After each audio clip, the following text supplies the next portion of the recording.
y el editor del mismo, don Juan Francisco Delgado Gómez.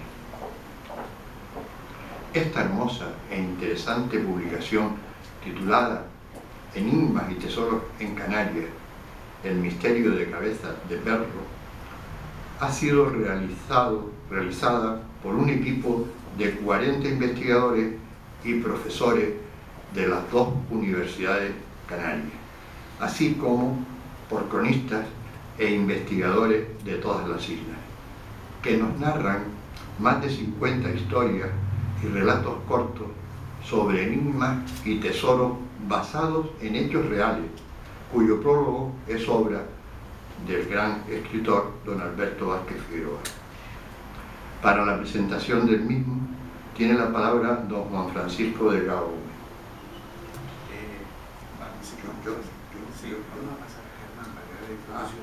Bueno, pues cambiamos. Para hacer la introducción tiene la palabra don Germán Santana Pérez. Sí.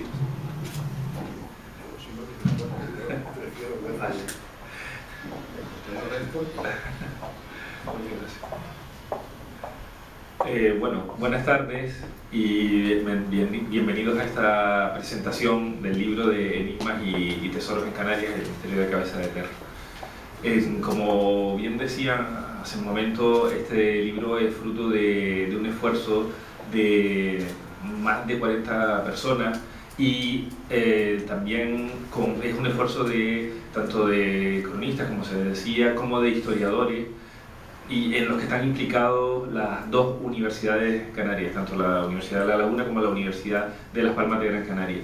Ellos así porque no es un libro en el que se pretenda narrar literatura, con todos los respetos a la literatura, es decir, no se pretende construir un castillo de naipes, ¿no? Sino que con archivo, con documentación, con realidad, se extraen aquellos tesoros y enigmas pues, más impactantes, más novedosos en la historia de Canarias.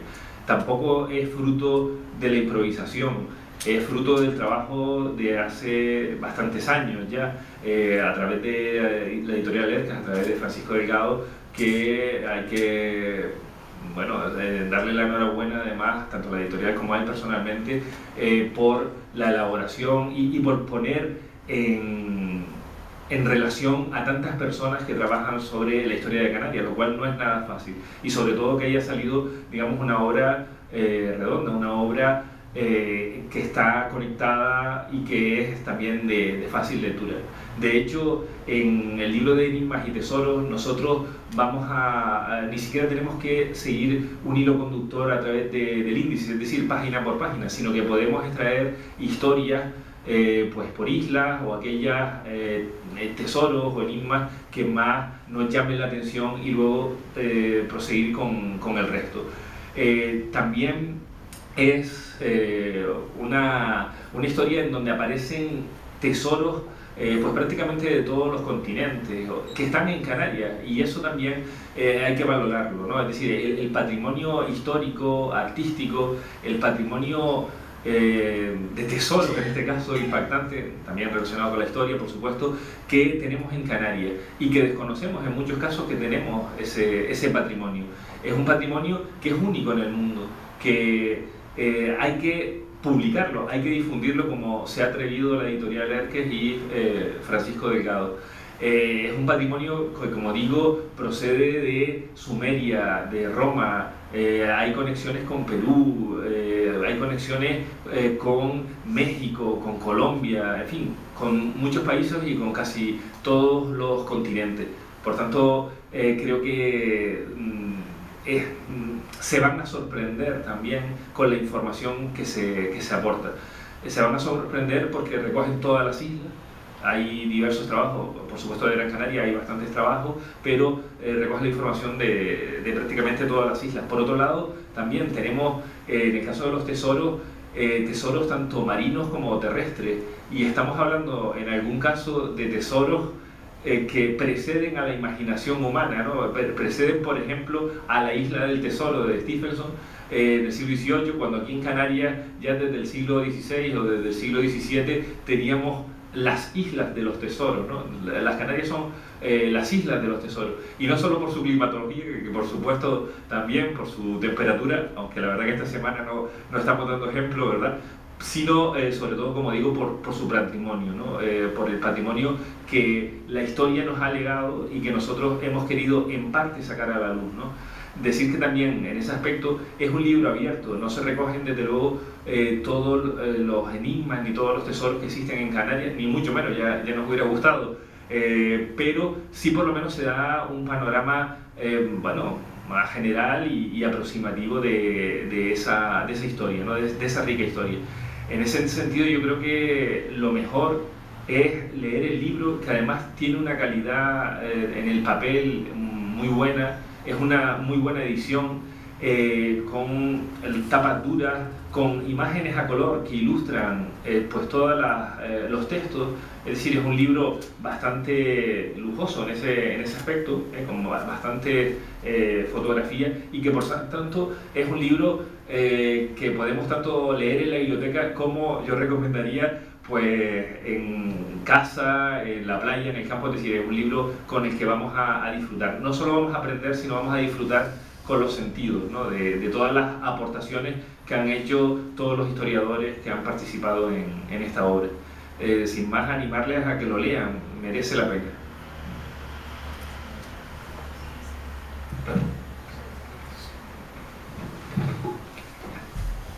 Buenas noches. En primer lugar, gracias por su asistencia y nada, esperemos que ahora en la exposición esta pues se hagan una idea realmente de qué trata el libro, que ya Germán y el vicepresidente aquí ha dado a entender pues, de este trabajo, que son 50 historias.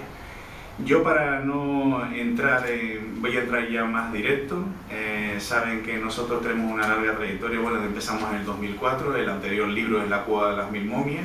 Ahora estaba todo el mundo expectante a ver qué íbamos a sacar. Nosotros sacamos cada 4 años un libro. No nos gusta hacer por hacer, nos gustan ideas originales. Y esta idea, sí les puedo decir que estos días ya me lo dijo, es el trabajo quizás más costoso para nosotros.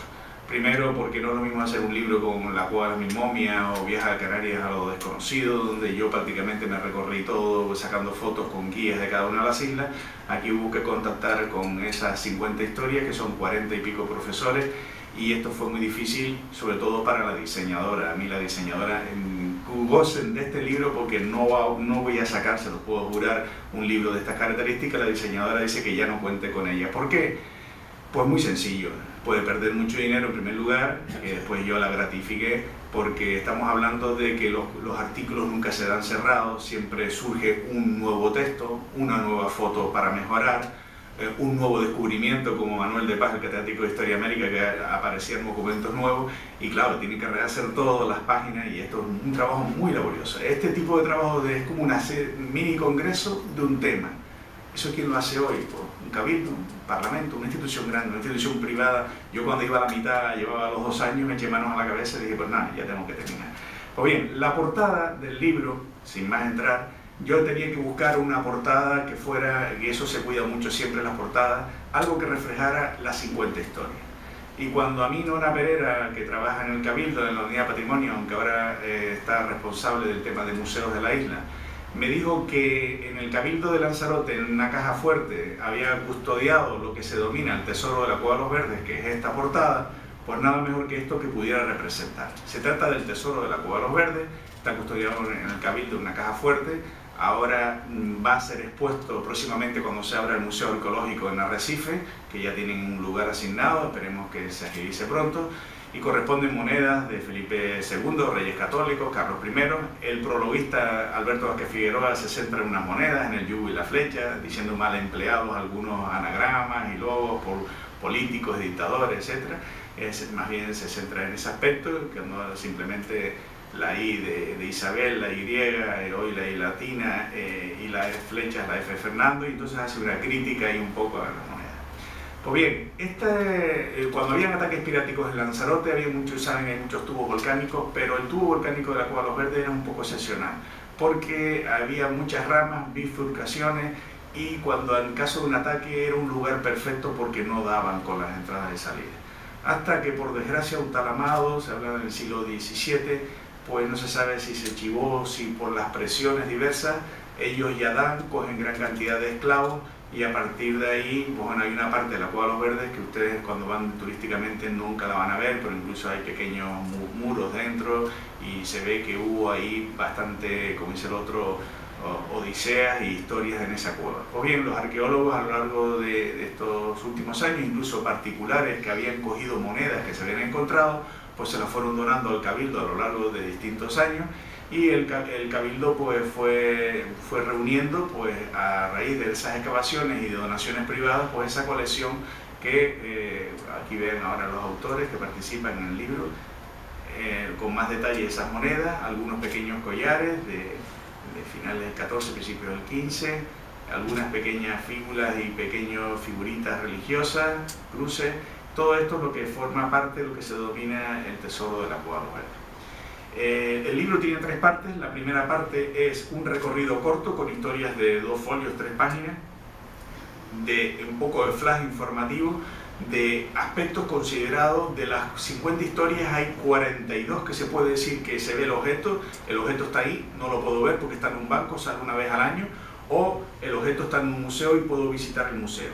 Y otras 8 historias que son recogidas de tradición oral, pero con una cierta base científica o con documentos contrastados, o porque aparece el nombre del entrevistado, aparece el nombre del topónimo, aparece el nombre se ha contrastado con pueblos vecinos, como por ejemplo la primera historia. El libro para evitar las guerras entre islas se comenzó desde la isla más oriental a la occidental. Se comenzó en Lanzarote, la portada de Lanzarote. La primera historia es el tesoro de Playa Quemada, en Yaiza, donde ahí se habla que Cabeza de Perro, y ahora les digo el tema de Cabeza de Perro y aprovecho ya porque es la parte de media del libro. A mí se me quedó la cara desencajada, yo siempre lo he dicho, cuando el catedrático Manuel de Paz de Historia de América me entrega el dossier de Cabeza de Perro, yo es que no me lo creía. Yo dije, yo con esto no vendo nada. ¿Por qué? Porque yo estaba con una idea falsa. Yo desde la época que tenía 16 años estaba ya bajándome con cuerdas buscando un tesoro Cabeza de Perro, cosa que eso no se puede hacer, lo digo a nivel de curiosidad, en el Valle de Güímar, en Las Bajas. Y cuando a mí me dice Manuel de Paz que en el dossier que no está tan claro que haya existido Cabeza de Perro Tenerife, estamos hablando del Cabeza de Perro Tenerife de finales del siglo XIX, el último pirata, que lo ponen de todo, el pirata malévolo, el pirata sanguinario, pero que sí está demostrado casi por completo que existió un Cabeza de Perro en las Islas Orientales, en Lanzarote y Fuerteventura, como 200 años antes, el 17 y el 18, que se habla de Cabeza de Perro incluso de finales del 16. ¿Qué pasa? Que el Cabeza de Perro de Tenerife, aprovecho, Manuel de Paz localiza un libro sobre milagros o los secretos de Cuba, de Pérez Zamora, nacido en el Puerto de la Cruz y editado en 1897, donde ahí nos da a entender que eso se sacó por fascículos en el periódico La Prensa, el cual del día, la gente se lo fue creyendo como conejitos unos detrás de otros, y mi abuelo y tatarabuelo fueron cayendo en ese tema de leyenda. ¿Qué pasa? Dentro de esa parte intermedia hay unas entrevistas a 2 viejecitas de 107 que comentan todo el alboroto que se creó en Santa Cruz cuando aparece un hombre con un loro, que es lo típico que de ese libro se pone esa imagen. Se crea una expectación que es Cabeza de Perro, lo detienen y después un día más tarde ya lo fusilan en Paso Alto. Pero ¿qué pasa? Un acontecimiento tan importante como este, que no haya acta de defunción, que no se sepa dónde está enterrado, que tenía un nombre concreto, Ángel García. Entonces, claro, ahí se crea, entonces el catedrático hace una bella exposición porque separa, esto es real, esto hay que seguir investigando, esto es ficción, porque en algún momento se mezclan cosas de Amaro Pargo con Cabeza de Perro. Y es difícil saber hasta qué punto llega la verdad, y más al localizar este libro de Pérez Zamora. Pero sí que después veremos la cueva de Ana Viciosa, que ya hablaré José de León aquí, que es uno de los autores, que trabaja en el Cabildo de la Unidad de Patrimonio, como la cueva de Ana Viciosa pues está relacionada con Cabeza de Perro, y que está en la Laja del Sol, y que ahí pues se puede ver y es un objeto. Pero el Cabeza de Perro de Tenerife, pues hay tantas mezclas y hay tantas leyendas, de leyendas ficticias, y una parte de un escritor y otra parte de las entrevistas a la viejecita, que al final acaba uno no sabe exactamente hasta dónde llega la verdad y la realidad. Pues bien, aquí se habla que Cabeza de Perro, esto es una historia que recogió Jeremías, que trabaja en medio ambiente en el archipiélago de Chinijo, que pasando ese saliente en Playa Quemada, pues Cabeza de Perro llegó a esta zona aquí, que hizo una serie de túneles y galerías para enterrar el tesoro, que cuando ya había terminado mató a los que estaban con él y regresó a su barco principal, la típica historia de pirata. Pero aquí la picaresca, que en el año 2000 unos listillos pues piden el permiso a la marina, el permiso para limpieza a esa playa, pero detrás se escondía que mirar con una pala mecánica para ver si efectivamente estaba el tesoro. Y la marina, por supuesto, que no dio ese permiso y está recogido en el artículo para que vean que esta historia no es muy conocida en Lanzarote, pero sí, cuando él contrastó a este viejecito de la Tiñosa y contrastó con otros pueblos vecinos, que sí se habla mucho y se nombra este barranco de playa cerca de la playa Quemada, y esta historia pues la quisimos recoger como una de esas 8 historias orales, porque las demás son todas que se puede ver el objeto. Tal es así que el primer tesoro que aparece, ya estamos hablando de la iglesia de Teguise, la antigua capital de Lanzarote, que un ataque berberisco se llevan gran parte de los objetos de valor de la iglesia, se llevan gran cantidad de esclavos de Teguise, se llevan esta imagen de la Virgen de Guadalupe, la llevan al norte de África, le cortan la cabeza, no le dan interés, una esclava de Lanzarote está recogido en el documento, le da mucho valor, la guarda con mucho esmero, y cuando ya ella obtiene la libertad años más tarde, ya se manda a hacer la restauración de esa imagen, que es posterior, pero la cabeza es considerada un poco tesoro por uno de los cronistas, Francisco Hernández, que es el presidente ahora de los cronistas de Canarias y que vive en Teguise, y es el que ha hecho este artículo. Bueno, los historiadores del arte, y entramos en Fuerteventura, los historiadores del arte le dan el tono cariñoso de la pequeña capilla Sistina de Canarias, a esta ermita de la Ampuyenta, que está en pertenece a Puerto Rosario, que yo me acuerdo hace muchos años cuando fui que le pedí permiso a la vecina, que me da la llave, me acompaña a ella. Hoy es más difícil porque al estar declarado BIC ya tienen una serie de que hay que asegurarse de que no haya destrozos, que la gente la cuide bien y que no haya ningún robo. Por tanto, desde que entras, tapices y policromados en las paredes, los techos policromados, y prácticamente se le suele dar ese nombre. Y es una ermita curiosa que incluso los alumnos, que yo hoy hace el número 47, la 47 presentación es hoy, es decir, ya me quedan pocas, porque son 52, es decir, estoy un poco estresado, pero que ha valido la pena, porque los alumnos de Fuerteventura de bachillerato no sabían nada de esto, ni el valor de la Ampuyenta, que es una ermita del siglo XVIII dedicada a San Pedro Alcántara, una ermita preciosa que vale la pena que si alguna vez van a Fuerteventura pues no dejen de ir a verla. Bueno, entramos aquí en este artículo que es el que ha traído la polémica a Gran Canaria. Hay varios artículos que son polémicos, yo les diré lo que han creído la polémica se ha creado con esto. Yo cuando voy a contarle cómo fue, lo mismo, que estoy un poco cansado, pero que viene bien para que la gente lo conozca. Yo cuando vine a Gran Canaria me puse en contacto con las dos universidades, lo primero que me dirigí fue al Museo de Arte Sacro de la Catedral de Las Palmas. Yo conocía a don José Lavandera, que siempre se ha portado bien. Me dice, mira, tú estás buscando más cosas de tesoro, valor, aquí ya lo que tú ya tenemos, tú ya lo conoces, que lo has sacado de otros libros, pero mira, hay algo en el Museo Canario, pero a mí no me nombre. Siempre me acuerdo de él en forma cariñosa, que lo tienen guardado con mucho secreto por medidas de seguridad. Ya me entró el morbo que era lo que había en el Museo Canario. Cuando voy al Museo Canario, que ya me conocían de otras fotos, otros libros, pues ya lo dice, sí, arriba tal, tienes que hablar con el director, porque está la puerta cerrada, porque es para permiso para los investigadores y tal. Contra más interés todavía, estamos hablando de la colección Lichu. Es una de las colecciones más valiosas de Canarias, que son 1067 monedas romanas de plata de la época del Imperio y la República.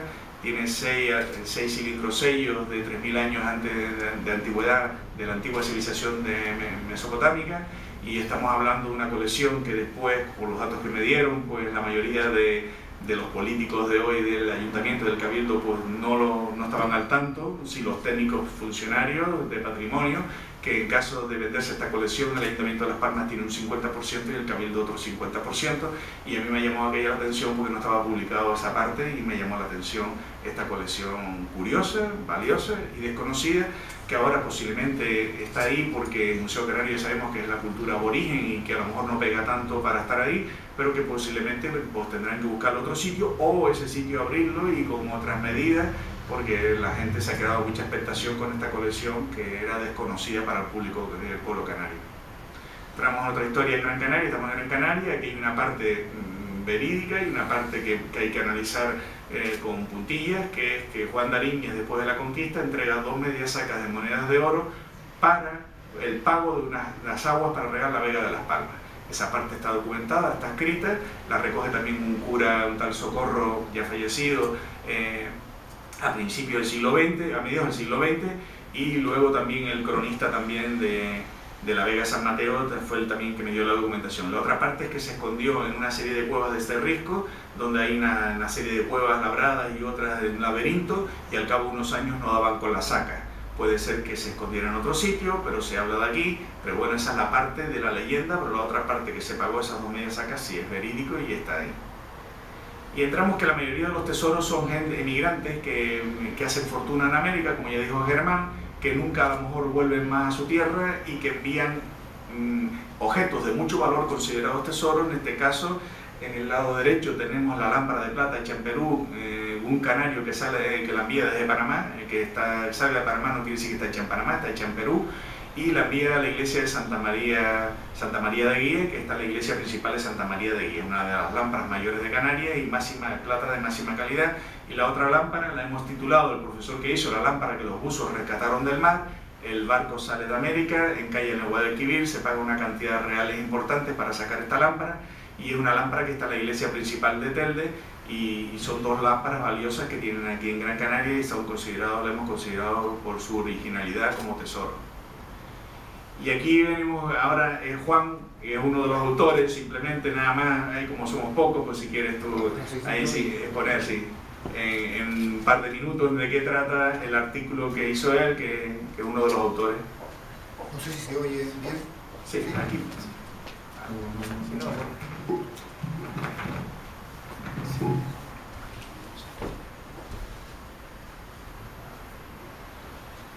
No sé si se oye, sí, fantástico. Se ha hablado del museo canario y mi cometido es comentar un pequeño tesoro bibliográfico, pequeño quizás por el tamaño, pero no por la categoría de los impresos. En esa institución, aparte de la cultura aborigen, la colección Lictus, hay otra serie de elementos que son bastante importantes. Uno de ellos es la biblioteca. Desde el primer momento de la fundación por el doctor Chill se intentó que estuvieran todos los impresos realizados en Canarias, las obras de los autores canarios y las obras que trataran o cuyo tema principal fueran las islas. Entonces aquí hay algunos de esos ejemplos. En el primer caso, quizás el primer libro impreso sobre la historia de las islas, que es del origen y milagro de Nuestra Señora de Candelaria, que está en realidad dedicado a la historia y a la conquista de Tenerife por el padre Alonso de Espinosa. Durante mucho tiempo era el único texto dedicado a la historia de Canarias. El siguiente es El viaje de la Tierra Santa, de un autor gran canario, Juan Severio de Vera, que quizás podemos decir que fue el primer canario que vio impresa una obra suya. Es un libro de carácter místico que narra pues, eso, una experiencia de un viaje a Tierra Santa, y esa es su característica más importante, es que es uno de los primeros libros editados de un autor de las islas. El tercero es un ejemplar de una de las ediciones de la obra fundamental de Bartolomé Cairasco de Figueroa, Templo Militante. Como ustedes saben, este poeta, que era un canónigo de la catedral de esta isla, era hijo de un comerciante nizardo que tenía una plantación de azúcar muy importante, y de una canaria que era nieta de una mujer natural de la isla de La Palma, es decir, nacida antes de la conquista, con lo cual tenía sangre canaria de la isla de La Palma. Y este personaje, Bartolomé Cairasco, que fue el primer gran poeta de Canarias, es también el primero que incorpora en su literatura a las islas, el paisaje de las islas, los personajes y los propios habitantes, la propia historia y la conquista de Canarias, los utiliza como elemento literario, le da un valor poético a todos esos elementos. Y incluso en esta obra, que es una obra religiosa, donde él va poetizando los santos de cada día, también en algunos momentos se detiene y cuenta cosas propias de la historia y de la realidad de las islas. El siguiente libro es un libro del siglo XVIII con una edición francamente hermosa. Está editado en Roma bajo los auspicios del rey Carlos VII de las dos Sicilias, el futuro Carlos III de España, y está dedicado, escrito en italiano lógicamente, es una historia de la vida y virtudes y de los hechos del en ese momento siervo de Dios,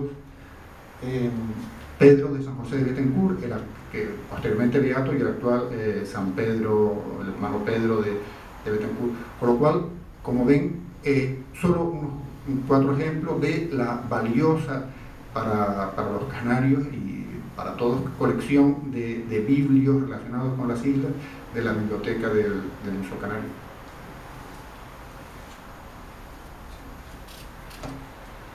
Entramos en Tenerife y yo me voy a saltar muchas imágenes para tampoco no cansarles, sino que son 50 historias y para no agotarlo.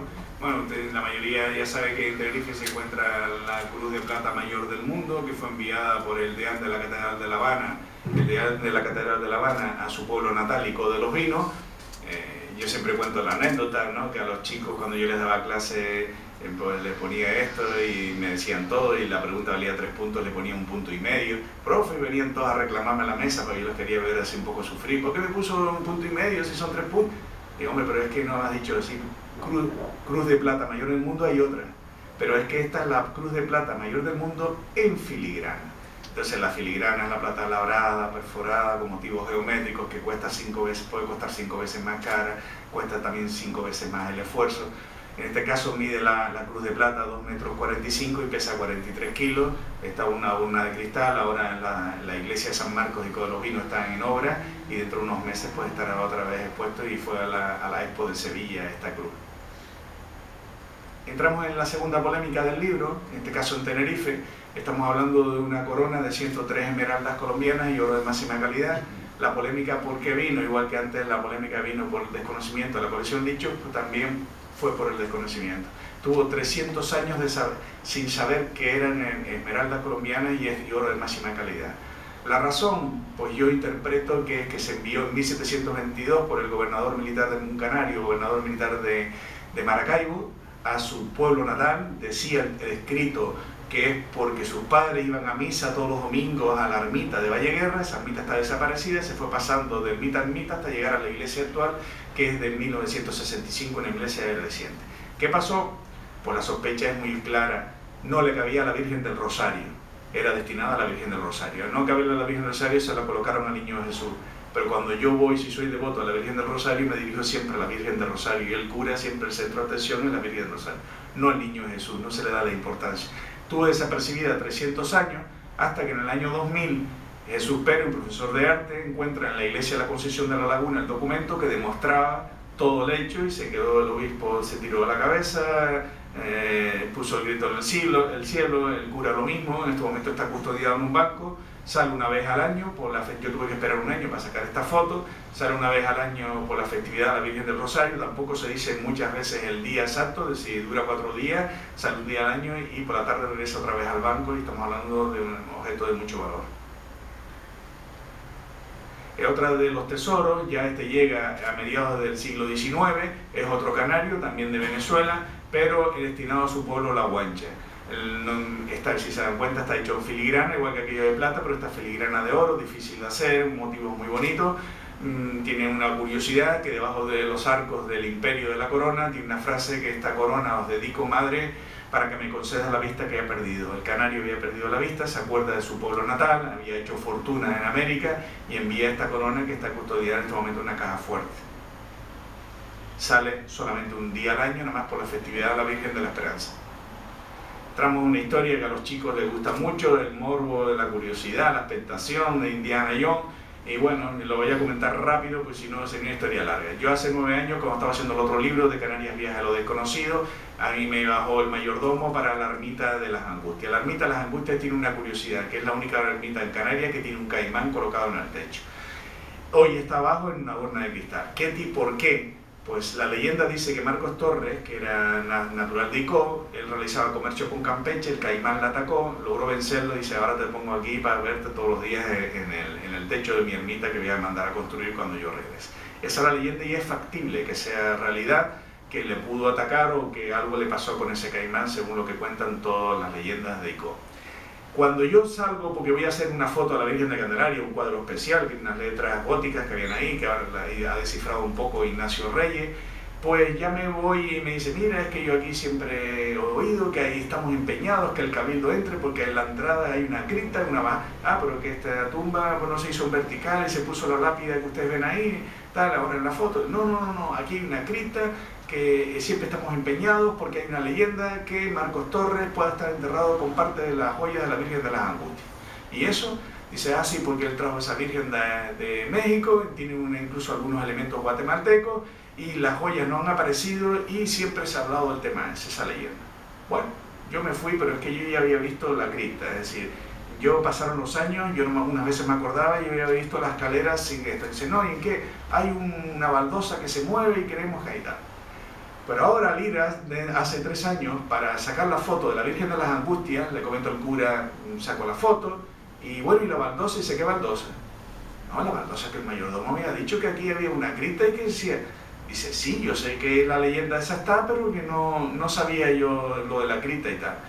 La casualidad que 2 semanas después hay unos escapes de agua, unas humedades, unas cañerías, saben que no se puede tocar nada, pero yo hablé con el responsable de patrimonio del Cabildo, diciendo simplemente a ver si de la zona de humedad, como había bastante zona, si él me dejaba para mirar nada más, para ver si la cañería estaba rota y después ya le hacíamos el informe junto al cura.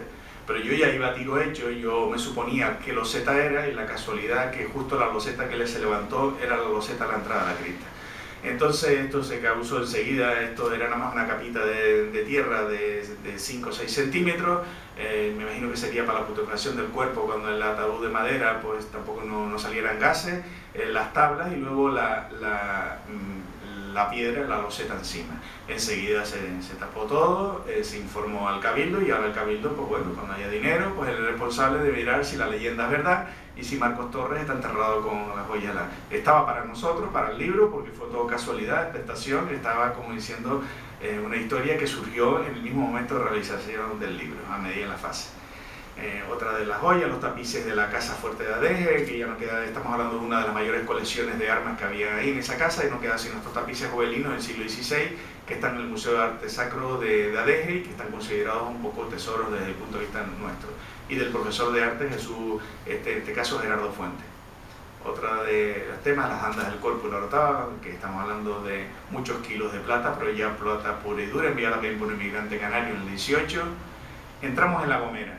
Este jueves yo tengo la exposición en La Gomera, de las pocas que me quedan, y en La Gomera, la casualidad que los 2 artículos han creado polémica, son 2 problemáticos, lo mismo que aquí en la colección Lichos, y bueno, al principio la consejera estaba asustada, y vamos a ver si vamos a crear polémica. Bueno, yo les voy a contar realmente lo que hay. Estamos hablando que Manuel de Paz le dio clase a un policía municipal de San Sebastián de La Gomera, él le había enseñado hace muchos años unas fotos de unas vasijas, se había quedado con la onda, se acordó y de esta colección, y entonces hablé con ese policía municipal y efectivamente me contó la historia. La historia era que un barco extranjero estaba fondeado un tiempo en las aguas allí en La Gomera y él se había quedado con la onda, que llevaba muchos días. Él se acerca un día más de la cuenta y el barco sale a toda velocidad, y cuando deja unas boyas y cuando tira por una de esas boyas sale una de las vasijas que estaba saqueando un yacimiento pues, de un barco, un pecio que estaba sumergido ahí, y que Pepe Guillén, que está aquí, que ahora pondrá su parte, pues bueno, ha catalogado como vasijas del siglo XVI, y que bueno, estamos hablando de un tesoro cerámico importante, porque ya sabemos todo lo que suponía una vasija de este tipo en el año 1500 y pico, la importancia que era. Bueno, esperemos que se busque dinero, y ahora pues estamos nosotros a 2 aguas entre el gobierno, el que no lo quiere enseñar a nadie, y el Cabildo, porque él dice que lo enseña cuando haya dinero, cuando digan que van a esto, porque claro, él dice que para ir ahí, y hay un montón de gente esperando nada más para que después lo saquen y tal, porque él no le importa, que cuando quieran, que el gobierno se decida nada más a decir vamos a iniciar el primer paso, aunque no haya dinero para todo, que lo va a dar. Y bueno, yo espero que ahora el jueves lo acabe de convencer allí en la exposición, a ver si se decide, ya que también se decidió a ponerlo en un libro, y que también es una manera de apoyar la cultura del patrimonio de todos los canarios, ¿no? Ahora no se había mandado a analizar, ahora fue una manera de presionar también al director del Museo Arqueológico de San Sebastián, que está vacía, para mandar ya a analizar por fin el contenido de que tenía esta vasija, y a ver si sale algún dato interesante. Entramos en La Palma, el Eclipse, un barco inglés que se hunde en las costas de Garafía, y que realmente todo el mundo, los pueblos vecinos, el documento dice que se lanzaron al mar a buscar la mercancía, que flotaba, otra parte se hundió, etc. Y bueno, está curioso porque se habla de mercancía importante ahí. Otra moneda curiosa considerada tesoro, la moneda del 17, la argolla posterior, que tenía esta moneda de curioso, que tiene elementos de la confesión de la fe luterana. Yo les decía a los chicos en las posiciones que si ellos llevaban colgando esto 48 horas, no duraban 48 horas porque la Inquisición pues ya se encargaría de fulminárselo o bien mandarlos a la hoguera. O sea, estamos hablando de que se declaraba hereje, se encontró un muro de piedra en una zona determinada en las afueras de Santa Cruz de la Palma. El catedrático Manuel de Paz, no de esta moneda, pero en esa misma zona encuentra un documento que en el siglo XVII un morisco es quemado y ejecutado, acusado de un pecado nefando. Pecado nefando ya saben que es aquel que no se puede ni mencionar después de ejecutado a la persona por lo grave que es, o falsa acusación que se hizo sobre este morisco afincado a La Palma. Entramos en el hierro, la Virgen de los Reyes. Gerardo Fuentes habla de la importancia de la imagen, de la valía de esta obra artística, que hoy no es la imagen que los pastores encontraron, que ha sufrido la cara muchas reformas. Y bueno, habla del misticismo en torno a la dehesa, porque se subió tan alto, porque no se dejó en Valverde. Y bueno, pues ahí se habla de la importancia de esa figura. Aquí es la parte central de Cabeza de Perro, que es la parte intermedia del libro, y vean ahí el libro que localizó Manuel de Paz, Son Milagros, los secretos de Cuba, de Aurelio Pérez Zamora, editado en 1897, y es cuando él empieza a darse cuenta que muchas cosas de Cabeza de Perro de Tenerife no están tan claras y que hay que seguir investigando porque en unos casos parece que la ficción es más, y en otros casos las entrevistas de estas viejecitas pues hay que tomarlas también con precaución, por si acaso que sus madres y abuelas le hayan contado y ellas hayan contado algo que hayan vivido pero que no lo hayan presenciado. Vean ahí cómo representan, llegando al puerto con las jaulas y cuando la gente se crea el alboroto tremendo en las calles de Santa Cruz. La cueva de Cabeza de Perro en Wimmer, que entrevisté, que simplemente porque apareció una moneda, ahí donde yo estuve yo desde pequeño buscando la cueva de Cabeza de Perro, apareció una moneda y los pescadores del puertito le decían a los chicos para mañana cuando salían al trabajo: no vayas para allá, pues a la Cabeza de Perro te corta el cogote. Simplemente porque ahí apareció una moneda y que la gente se creó una expectación para que ellos cuando venían por la tarde salían con sus mechones corriendo a la cueva porque no les esconcharon los chicos el negocio de buscar en la cueva ni les revolviera nada en la cueva. Y nada, no apareció nunca nada, sino simplemente esa moneda de oro y que se cayó por el azar o por las circunstancias, pero bueno. Una historia curiosa, verídica. Estamos hablando de los reporteros de la televisión 1 y 2, que estos días entró en contacto con el autor, Cirilo Leal, que es otro de los que hace la parte de Cabeza de Perro. Estamos hablando de 1982, donde los reporteros van a hacer en Caboyano una afirmación sobre los cambulleros y las historias de aquellos que contrabandistas, que comercian, que no pagan impuestos, que intercambian mercancías, tal. Cuando ellos terminan, se encuentran en esa zona con los vagabundos llamados Cabeza de Perro, porque en esta zona se dice que está escondido el tesoro y a ellos le llaman así. Pero la sorpresa fue que al cabo de las 2 semanas, cuando ellos estaban terminando el reportaje, se enteran que De la Gorra es asesinado.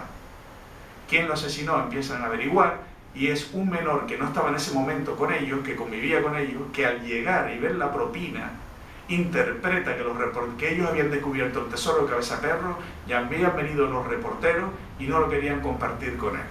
Estamos dando una historia que pone los pelos de punta y que por supuesto por medidas de seguridad no se ha puesto la foto del chico, pero sí los mendigos porque no tienen familiares y Cirilo Leal pues ha averiguado todo el tema ese. Y la tercera parte del libro empieza otra vez en las Islas Orientales, pero ya con un poquito más de peso. Y aquí ahora pues Pepe, José de León, pues va a explicar un poco el artículo de él relacionado con la cueva de Ana Viciosa y que está relacionado con Cabeza de Perro también. Hola, buenas noches. En primer lugar, bueno, si me permite Juan Francisco, cuando me invita a participar en el libro, él sabe que fue bastante polémico. De hecho, él sabe que yo tuve bastante reticencia en participar en el libro, porque yo soy inspector de Patrimonio Histórico del Cabildo y porque además en esa fecha estábamos detrás de buscar a un personaje que estaba saqueando un yacimiento de Lanzarote donde estamos cavando, precisamente buscando monedas, de hecho un ceutí, y lo logramos coger al final. Hoy en día pues estamos en una línea de investigación. Quiero decir que lo veo como Francisco en el sentido de que la idea del tesoro, del riesgo que tiene, que animemos a la gente a estar buscando cosas por ahí sin metodología y sin cuidado. Pero luego de hablar también vimos la oportunidad que podía tener el libro de precisamente dar a conocer y concienciar a la gente de que precisamente este tipo de tesoros, que muchas veces son tesoros afectivos, como bien dice, gente que ha venido de América, que ha traído objetos, cosas que están custodiadas, o nuestros tesoros aborígenes, que no son ni oro ni plata, pero el ídolo de Tara, aunque sea de barro cocido, para nosotros es un tesoro también. Y esa cosa hay que preservarla porque son patrimonio colectivo. Sin ir más lejos, hoy en día, en la guerra de Siria e Irak, ha sido una denuncia del otro día, la red internacional de saqueo de tesoros mesopotámicos que están saqueando hoy en día con el tema de la guerra. Por lo tanto, que el libro también pudiera servir para reflexionar sobre la necesidad de la custodia de este tipo de cosas, ¿no? Así que cuando Juan Francisco me dice, pues bueno, ya yo me sitúo en Lanzarote, un poco en mi tierra, y en una leyenda de pequeñito, que era Ana Viciosa, o Ana la Viciosa, la cueva de Ana Viciosa, que hay dos cuevas de Ana Viciosa, una donde efectivamente yo también de niño iba con mi primo y encontramos unas monedas en una cueva que está por el Cuchillo, que decía la gente que era de Ana Viciosa, y la otra cueva de Ana Viciosa, que es la que ven ustedes, que es la que se decía que tenía amores con el Cabeza de Perro. Claro, ya tú empiezas a investigar, yo en mi tesis doctoral, cuando el tema del volcán, y no cuadra mucho que un personaje como la primera Ana Viciosa, sobrina del marqués Agustín de Herrera y Rojas, fruto de un matrimonio con una esclava morisca, o sea, un personaje muy importante de lo que estaba haciendo la aculturación de la isla de Lanzarote, que llega a ser dueña de casi una quinta parte de la isla de Lanzarote. Era la mujer de Juan de León Munguía, que lo matan joven los piratas franceses en Femé. Ella queda viuda y queda dueña de gran parte de todos los terrenos donde hoy está Timanfaya. Pero eso estamos hablando del final del siglo XVI. El testamento de ella es de 1615 y el marido muere en 1581 y no cuadraba mucho con que tuviera amoríos con el Cabeza de Perro, salvo que tuviera ya 200 o 300 años de edad cuando tenía esos amores, ¿no? ¿Qué ocurre? Que en mi investigación he localizado varias Ana Viciosas, hasta la última Ana Viciosa, pero ya de 1741. Pero el primer personaje, que es el importante, al final logramos subir a la cueva de Ana Viciosa, está a unos 15 metros de altura, no se puede bajar desde el risco porque está metida hacia adentro, y para subir hay que hacer esto. Esto es una foto, hay un dibujo exactamente igual de René Bernot en el 5 años de estancia, final del siglo XIX, que él sube allí, y entonces cuando él habla de que encuentra objetos, monedas, es el mismo dibujo que hizo René Bernot hace un siglo y pico, lo hemos hecho nosotros hace poco tiempo. Aunque la gente de Tinajo, en los años 30, en los años 50, habían subido con escaleras. Lo más importante, aunque hoy en día son estas troneras, es decir, aunque está lleno de excremento, ¿no?, de partelas y de gaviotas, y no aparecen objetos, que en su día sí tuvo que existirlo, lo más importante de esta cueva, inaccesible, es que si se fija que es una fortificación almenada a 15 metros de altura. Quiere decir que esta Ana Viciosa, que en teoría tuvo amoríos con el Cabeza de Perro, en realidad tuvo esto como un lugar de refugio de las entradas piratas de final del siglo XVI, principio del XVII, sobre todo la de Dogalí, la de Morato Arraez, y se refugian en este lugar en el que todavía hoy no sabemos dónde está el acceso, si está en Tullido, si es por la parte de arriba del risco. Como dice Juan Francisco, todos los tubos volcánicos de la isla de Lanzarote fueron utilizados como lugar de refugio en estas invasiones, y por lo tanto queda el hecho real, que es la fortificación, el hecho real de doña Ana Viciosa como mujer, y sobre todo quiero destacar el papel de la mujer, que queda al margen gran parte de la historiografía mundial. En este caso estamos hablando de una mujer importantísima en la historia de Lanzarote, que si tuvo amores o no con el Cabeza de Perro, pues los otros artículos creo que se podrán dilucidar. Y entramos en Fuerteventura. Esta foto tardamos 8 meses en conseguirla, fue muy difícil, que también Pepe Guillén también estaba interesado para ponerle en contacto con los empleados de medio ambiente del Cabildo de Fuerteventura, y ellos tenían localizado un pecio, un barco del 18, y decían que al norte más anicho, en la zona de Corralejo, que con el mar vacío y el mar en calma se asomaban la punta de los cañones. Esta vez no fue posible, los cañones se han ido deslizando con la arena un poco más hacia abajo, y han tomado esta foto de estos cañones, y bueno, pues un barco, pero en tierra pues hay en la cercanía, más o menos, relativamente, se habla de la cueva del dinero, que esto es una leyenda, pues que todo el mundo, los abuelos y tatarabuelos han ido ahí y han sacado monedas, y que bueno, pues siempre se habla de un barco pirata que encalló, que ahí se escondió, que se dinamitó la cueva, y a lo largo de los siglos pues han ido apareciendo monedas, pero siempre queda la historia, que no creo que sea el barco este en concreto, pero bueno, en la cercanía pues está la historia de la cueva del dinero. Otra historia, el tesoro de la casa de los coroneles. Aquí el autor Pedro Carreño critica un poco el color que se puso, según él no era el color original de la casa. Se critica también un poco al arquitecto quizás que pudo pecar, porque se habla del tesoro de la casa de los coroneles, que estos días salió en Canarias 7 un reportaje, y pues se habla simplemente que hay un tubo volcánico que pasa por debajo de la casa, que ahora ese tubo volcánico se ha localizado y una parte que se ha medio hundido, y donde los antiguos lugares dice que cuando las cabras pasan por una zona determinada de la casa de los coroneles, el sonido del cencerro se multiplica por 3 porque debajo está hueco y está el tubo.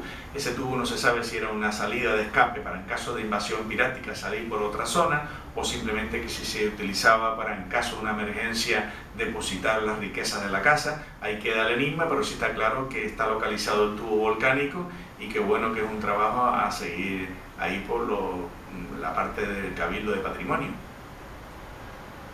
Y entramos ahora en el artículo que Pepe Guillén pues, va a hablar, que es interesante. Antonio Tejera Gaspar, cuando lo leyó, el catedrático de arqueología, dice: parece mentira que estas cosas sucedan en Canarias, y parece mentira que en este caso en Gran Canaria, y también narrado, que pone los pelos un poco de punta de algo insólito, ¿no?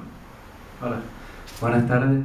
El episodio narrado en este capítulo es el siniestro, el naufragio del Alfonso XII, y la historia que generó, dado que llevaba un cargamento importante de monedas de oro y de plata, unos 10 millones de reales en monedas de oro y plata, para pagar el último empréstito en Cuba.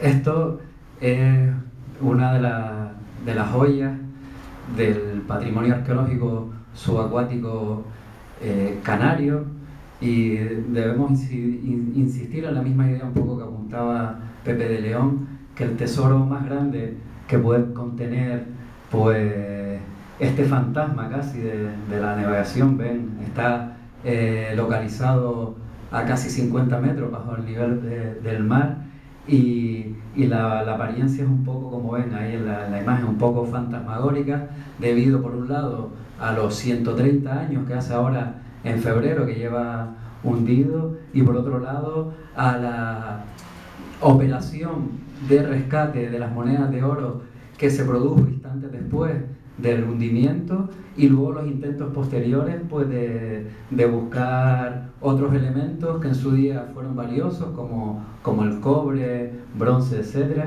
y se dinamitó tanto en al poco tiempo de hundirse, como posteriormente fue dinamitado, ¿no? Entonces la apariencia un poco es bastante fantasmagórica, aunque luego cuando se analiza echamos de menos una foto de ese barco, que es un proyecto que tratamos desde hace muchísimos años de realizar, porque no existe una foto entera, es imposible fotografiar el barco, porque es un barco de 110 metros de eslora y una parte, la proa, está un poco separado, y no contamos con una foto, con una imagen entera del pecio, dado que son 110 metros de eslora y a 50 metros bajo agua. Eso nos daría una idea bastante importante del estado de conservación, y sería un punto de partida también pues, muy importante para su estudio, ¿no?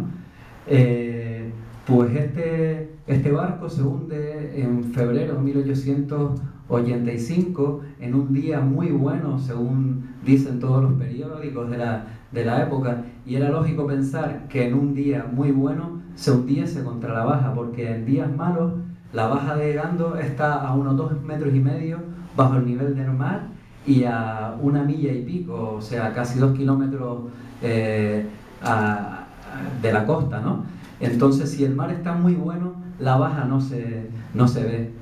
Curiosamente, unos meses antes se había hundido otro barco muy grande también, de 80 metros de eslora, el Ville de Pará, un vapor francés que chocó también contra la baja. Entonces, cuando llegan las noticias a la ciudad de Las Palmas del hundimiento del Alfonso XII, que era el barco más importante de la navegación a vapor en aquel momento de la Marina Española, pues la gente no se lo creía, cómo se podía haber hundido ese barco, cómo podía haber impactado contra la baja de Gando. Claro, en los días buenos la baja no se ve, los días malos, cuando la corriente mueve las olas y salpica un poco, pues es visible. En aquellos momentos donde no había GPS, etcétera, pues fue irremediable el impacto. No murió nadie durante el accidente, pero sí pereció uno de los buzos que trabajaron de manera incansable casi durante un año para recuperar 9, parece ser, de las 10 cajas de monedas de oro y plata que habían en el barco. Nunca se sabe, en el último buceo de David Tester, que era uno de los mejores buzos del mundo en ese momento, el buceo estaban haciendo, ¿no? Ese buceo de escafandra y tubos conectados con el barco estaban haciendo, y estos eran los mejores buzos que había en el momento, buzos ingleses, dado que la compañía aseguradora era inglesa también. Pues en su último buceo hizo una operación muy arriesgada, hizo 2 inmersiones simultáneas y se lo tuvieron que llevar de manera urgente, lo cargaron, lo llevaban en carro hasta Telde y nada se pudo hacer por salvar la vida. Y no se sabe, nunca se supo si esa caja al final subió al barco o no subió. Entonces esto ha generado pues toda una historia muy interesante, pero claro, de muy malas consecuencias para este barco, porque todo aquel que va a bucear al mismo pues trata de buscar esas monedas, a veces infructuosamente, y si no se llevan una moneda pues tratan siempre de llevarse pues algún recuerdo de ese barco, que como decía al principio es una de las joyas del patrimonio arqueológico subacuático canario y que habría que respetar y que habría que conocer más en profundidad, porque todavía le queda muchísima historia que contar a este elemento. Muchas gracias.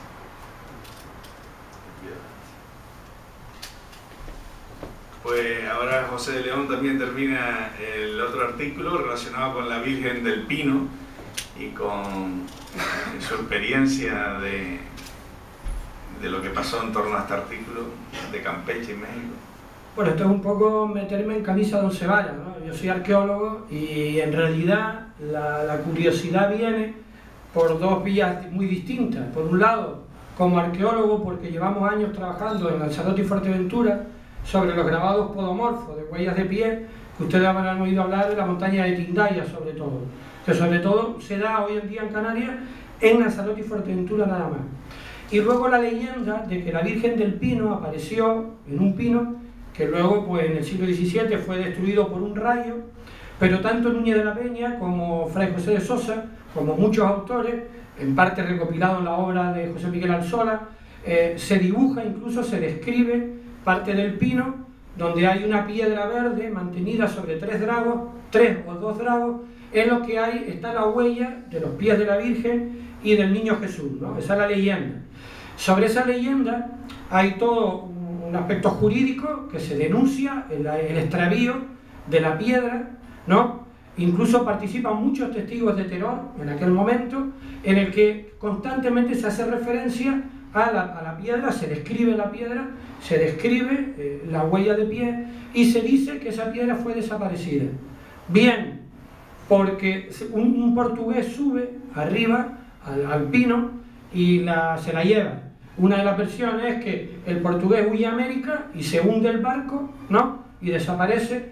Y hay otra que Diego de Enríquez recoge en su obra, que dice literalmente, y además muy claramente, que está en la iglesia de Campeche, en la iglesia de la Concepción de Campeche, que está incluso vista con toda la veneración del mundo, y hace una descripción pues muy clara del tema, ¿no? Entonces, una cosa y otra que aparentemente no tiene mucha relación, en mis 3 viajes a México, por esto de que los enigmas y la curiosidad son la puerta a la sabiduría, pues no digo, yo no me muero sin ir a Campeche, encontrar la piedra que me nombre hijo predilecto de Gran Canaria. Entonces, claro, me pego 18 horas en una guagua, pasando varios temporales en Veracruz, me voy a Campeche, voy a la iglesia, que desgraciadamente estaba en obra, hablo con el encargado de la iglesia, me voy al archivo parroquial, me veo el libro de fábrica, me pego 2 días en Campeche y no encontré la piedra, o sea, por ahora, ¿no? Me recorrí todas las peanas de Todos los Santos, aunque estaba en obra, pero sí es verdad que Campeche, y así hizo referencia antes, tenía un papel muy importante con Canarias comercial. De hecho, hubo un obispo de Campeche canario, y gran parte de la gente que fundan Campeche, incluso el barrio de San Mauro, donde hay una ermita, son canarios. Es decir, el que tenga interés en investigar esto, bueno, Julio Sánchez ya lo ha hecho, pero gente que quiera investigar, pues sobre todo en el libro de bautismo, hay muchos canarios, sobre todo de Tenerife, de Icoe, de La Palma, y hay una relación muy importante con Campeche. Dice, bueno, si no está la piedra en la iglesia de la Concepción, además está la de San Mauro, pero me quedaba sin dinero y me tenía que ir a DF. Así que el tema está todavía pendiente. Pero lo que sí es importante es la relación entre la huella de pie con el tema de la Virgen. Y es lo que me animó a mí. Cuando nosotros encontramos las primeras escrituras latinas de la isla de Lanzarote y Fuerteventura, inscripciones alfabéticas, en realidad fuimos buscando un pie, que un viejito de la Caldereta en Fuerteventura nos dijo que en el Barranco Azul había un pie que le decían el pie de la Virgen, y que todo el mundo que iba ahí le cabía el pie. Esto estaba relacionado con el pie de Santiago de Alcalá, también relacionado con la Virgen de la Peña. Y ya lo que hemos descubierto recientemente, que en la montaña de Tindaya hay una leyenda que habla del camino de la Virgen que va a la parte de arriba de la montaña. Por lo tanto, ese fenómeno no canario, extendidísimo en gran parte de la península, sobre elementos de cristianización de elementos anteriores y el papel de los pies y las manos para representar a la Virgen de los Santos, en el caso canario tiene un papel muy importante, en Fuerteventura al menos. Y pensamos, la sospecha es que la Virgen del Pino y esa famosa piedra verde, con esos grabados podomorfos, pudiera tener viso de veracidad. Entonces lo dejamos para la próxima publicación de Juan Francisco, o para si nos pegamos otro viaje a México.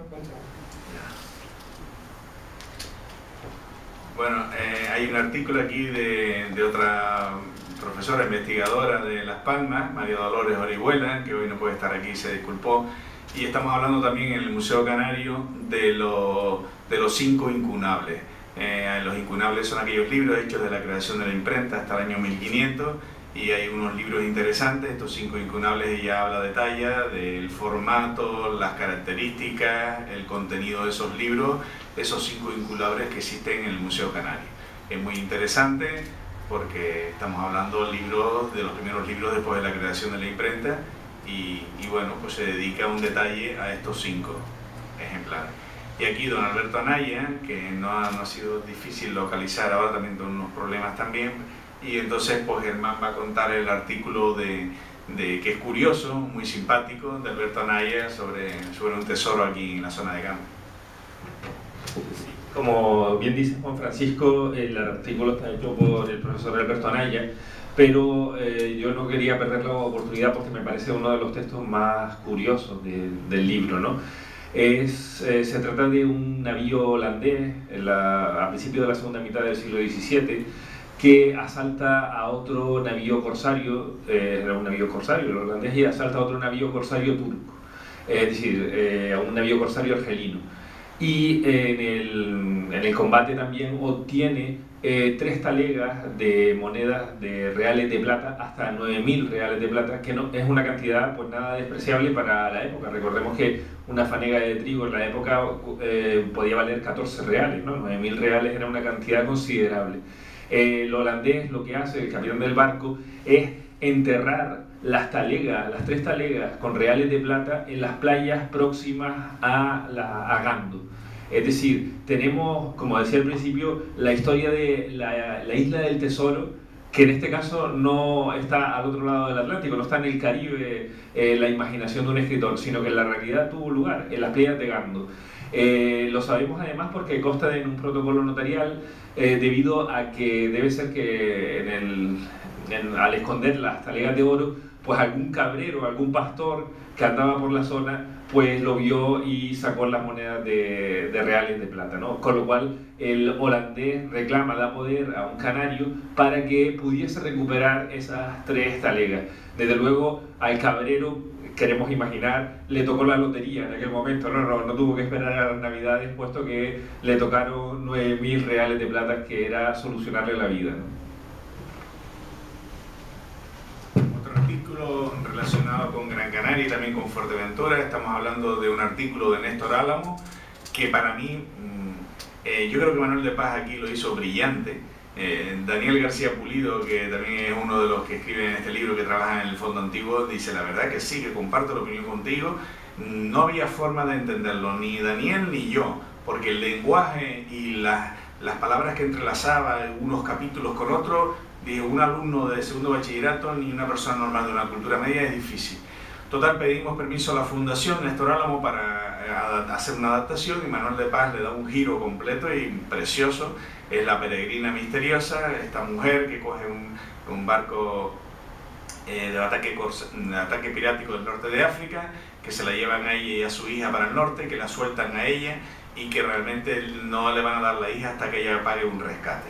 Entonces ella inicia un periplo por toda Canarias, está relacionado también con la luz de Mafasca en Fuerteventura, también se habla, y esta peregrina misteriosa pues llega a sus manos, llega a contactar con gente importante de Gran Canaria, y tal es así que llega a sus manos un tesoro, donde emprende ella, logra apoyos de gente aquí, de empresarios, hablando en ese concepto de la época, de gente de dinero, para hacer unas expediciones a la zona de Arguineguín, porque se habla de un tesoro en la zona de las costas de Arguineguín. Es curioso todo el tema de la peregrina misteriosa y su adaptación por Manuel de Paz en este capítulo de Néstor Álamo. Bueno, aquí hablan de Germán, sí, que es el artículo de naufragio. Sí, bueno, es un artículo acerca de los naufragios en las Islas Canarias. Explicamos por las características de los naufragios de las Islas Canarias. Canarias era un lugar de paso hacia Europa, hacia América, hacia África, e incluso a algunos viajes que se hacían hacia Asia, ¿no? Hacia el Océano Índico. Y por tanto, en aguas de Canarias van a desaparecer anualmente siempre algunas embarcaciones, es decir, algunas que son las que se testimonia han sido encontradas o sabemos que desaparecieron. De hecho, a raíz de este artículo nosotros desarrollamos también un naufragio que es el del Edgar de Londres, que bueno, iba destinado hacia África con una carga de hierro, y realmente hay ya un estudio arqueológico que ha relacionado precisamente el pecio, el hallazgo arqueológico en el norte de Gran Canaria, con el Edgar de Londres. A mí lo que me parece espectacular es la cantidad de naufragios de todo tipo, porque aquí tenemos no solo en Canarias naufragios de embarcaciones de todas las épocas, de la etapa moderna, de la etapa contemporánea, sino también incluso naufragios, pecios de aviones que cayeron al mar, ¿no? Y muchos de ellos muy valiosos, y muchos de ellos todavía por descubrir, ¿no? La zona de mayor probabilidad de tránsito de naufragios eran precisamente los puertos principales. Antes se hablaba de las aguas próximas a Gando, al puerto de Gando, al puerto de la Isleta, el puerto de Garachico, que además con la avenida del diluvio de San Damaso de mediados del siglo XVII, o también las erupciones volcánicas, pues destrozaron varias embarcaciones. Lo mismo ocurre en el puerto de Santa Cruz de Tenerife, en el puerto de Santa Cruz de La Palma, o en Lanzarote, en el puerto del Arrecife, que era una baja peligrosa, ¿no? Era un recife peligroso para las embarcaciones. Y realmente ojalá que los cabildos pronto dediquen también digamos, financiación para rescatar parte de ese patrimonio, porque está ahí. Sabemos que está ahí porque tenemos documentación, ya digo, en todos los años de naufragios en las Islas Canarias. Bueno, vamos a terminar porque faltan muchas historias, pero tampoco para no complicarlo a ustedes la noche. Yo voy a terminar con una historia así, Pepe, si tenías prisa también, tú también por un problema familiar.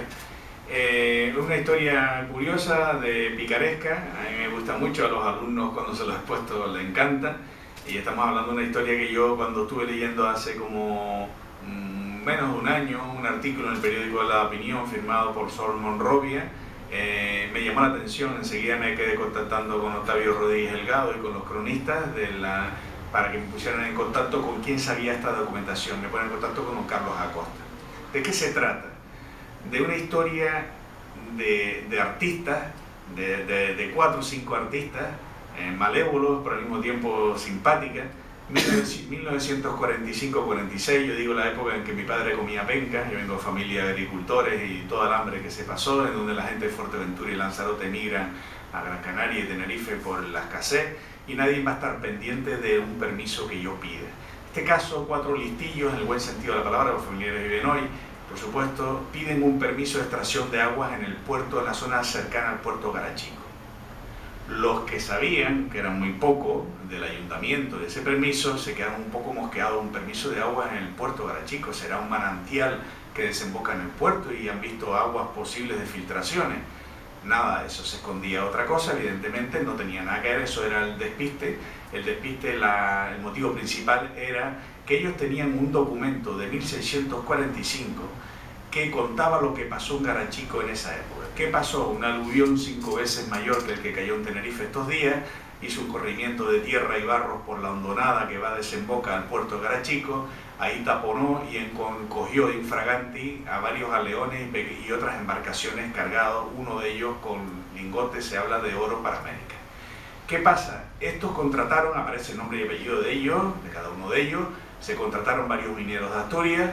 La idea era hacer un pozo, el pozo está ahí, cuando pasan de Garachico para en dirección a los hilos, la bugambilla seca, esta la cancela, detrás está el pozo, hacer un pozo de X metros y hacer unas catas en horizontal para llegar a esos galeones. Cuando llevan a la altura aproximadamente entre 18 y 20 metros, uno de ellos que había depositado dinero para hacer esta acción un poco escondida, pues realmente va a visitar las obras, se cae parte de los andamios, se mata a él y un peón es gravemente herido. Se tapona el pozo, pero la sorpresa es que al cabo de unos años se vuelve a abrir, ven salir unas cajas, no se sabe si las cajas es el contenido de parte de los instrumentos del pozo, pero siempre queda la incógnita ahí, qué salió en esas cajas. Si es que habían dado con algo, pero la gente, estamos hablando de una época, ya saben, después de la guerra civil, una época de hambre, donde la gente no estaba pendiente de qué pudo salir. Y ahí siempre queda la incógnita.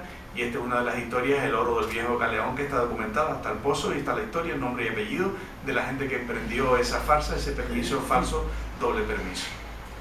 Pues bueno, realmente ahí queda mucha historia para entrar. El barco Flachá, que quedó el mar cubierto de imágenes religiosas, un barco que iba cargado, se hundió en Anaga, iba cargado de vinos, caballos e imágenes religiosas en 1898. Y entonces pues nos han pasado estas fotos, 2 de esas imágenes quedan en ermitas ahí de la zona de Anaga, y otra imagen ayudó a salvar el francés, que se cree que se llevó para Francia este francés. Pues bueno, realmente podía seguir en mi pueblo donde yo nací, que aunque no vivo ahora ahí, una historia curiosa, acreditada, muy bien acreditada, 1940 exacto, un cochenero de la Orotava llega al Valle de Weimar, viene a la casona más antigua de Weimar, la casona de San Juan, que fue también un ingenio de azúcar, y aquí hubo hasta esclavos en esta casona del siglo XVI, que venían, para el coche, y en cuestión de 3/4 de hora, ellos ya sabían que la casa estaba vacía, pero que iba a ser ocupada próximamente. Ellos iban a tiro de hecho, estuvieron 3/4 de hora, desmontaron donde está el libro, la ventana asiento que da para la calle, y cuando salen sacaron 2 medias sacas de monedas de oro. Se le dieron 2 a los chicos que se encontraban por allí. Esos chicos hoy se les ha enseñado 8 o 10 monedas, y ha identificado una de ellas de una moneda de Alfonso XII de oro, que si todas fueran de Alfonso XII de oro, todas fueran de la misma edición, que eso es difícil porque habrá más monedas escondidas ahí, pues vendría a ser más o menos como 1.300.000 euros. Se ha hecho el cálculo de lo que pudo haber estado escondido ahí en esa ventana asiento. Pues bueno, como eso hay muchas historias, son 50 y termina otra vez en el Hierro, pero para yo no cansarlos porque sería ya muy largo, pues nada, yo darles las gracias a ustedes, que es un libro que ha costado mucho esfuerzo, que es el libro desde cuando yo empecé en el 2004, esto nos ha costado sudores, es un libro que tiene mucha categoría. Yo espero que al final el público lo valore, porque estamos hablando de una obra de 50 historias que hemos tenido que reunir a muchos especialistas. muchos especialistas que esa historia ya la tenían y que la han expuesto en un congreso, pero los congresos ya sabemos que llegan a 200 personas, 300, pero no salen al público general, y que esta vez pues se ha visto con este libro comercial que ha sacado una edición grande, pues que esperemos que le guste y que se recoja y que los alumnos y la gente conozcan más el patrimonio. Eso sí, mantengo lo mismo que José de León y Pepe Guillén, que por eso que estas cosas no hay que suscitar. Yo siempre a todos los chicos les digo, cuidado que estos días a una familia de Tenerife le ha caído una multa de muchos miles de euros por saquear una cueva guanche. Aquí lo primero que siempre hay que hacer es informar al concejal de Cultura del pueblo para que después informen al cabildo. Esa frase la he dicho yo toda en las 47 presentaciones y creo que se está contribuyendo de una manera a mentalizar y a proteger el patrimonio. ¿Aparecen artículos novedosos? Sí, como el de La Gomera, pero bueno, es una buena manera, ya que él dio el primer paso de darnos las fotos y la entrevista que se le hizo, porque él, si no tiene voluntad no hubiera dado eso. Yo creo que tiene voluntad y también ahora las autoridades también tienen que mover el otro paso. Y creo que ha sido un libro que ha contribuido algo a mejorar el patrimonio canario y también a darlo a conocer. Muchísimas gracias, quiero dar las gracias aquí a la Sociedad Económica y a su vicepresidente y nada más.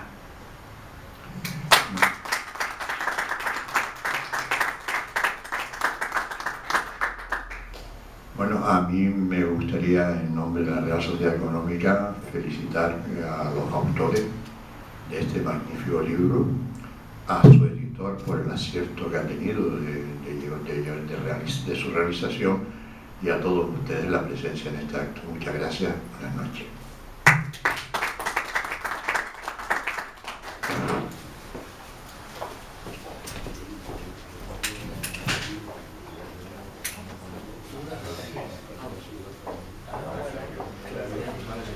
Claro, por supuesto, además